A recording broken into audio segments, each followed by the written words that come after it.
मोटापे का वाहिद इलाज बगैर किसी दवा और एक्सरसाइज के 1 घंटे में 500 ग्राम से लेकर 1 किलो तक वजन कम किया जाएगा। नई टेक्नोलॉजी के जरिए ट्रीटमेंट किया जा रहा है SPS slimming and beauty clinic में। इस इलाज से आपको किसी भी तरह के साइड इफेक्ट्स भी नहीं होंगे।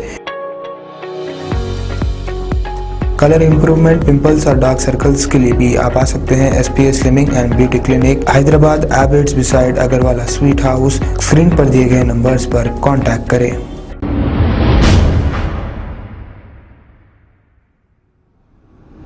अस्सलाम वालेकुम नाजरीन, मैं हूं मोहम्मद अब्दुल हकीम। आइए देखते हैं खबरनामा। हाशिमाबाद के इलाके इंडियन पेट्रोल पंप के सामने संपूर्ण होटल का जो कंस्ट्रक्शन का काम चल रहा है, कल रात इस होटल पर बना हुआ गोवा इलेक्ट्रिसिटी सर्विस वायरों पर गिर गया और रात भर आवाम को अंधेरे में गुजारना पड़ा।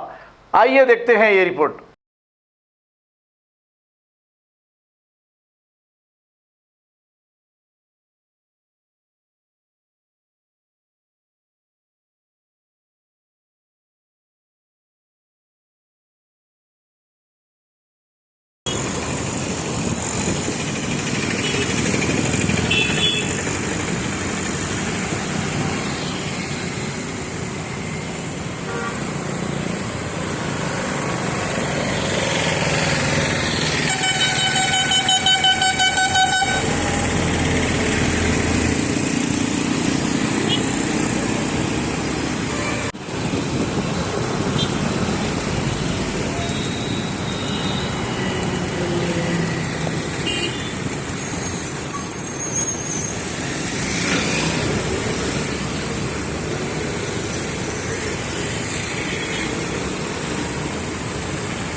अस्सलाम वालेकुम नाजरीन, आपसे ये गुजारिश है, अगर अब तक आप हमारे चैनल को सब्सक्राइब नहीं करे हैं तो सबसे पहले सब्सक्राइब कर दीजिए, फिर इसके बाद बेल आइकन बटन को दबा दीजिए, तो आपको हमारी आने वाली हर वो अपडेट सबसे पहले आपको मिल जाएगी। और लाइक और शेयर करना ना भूलें।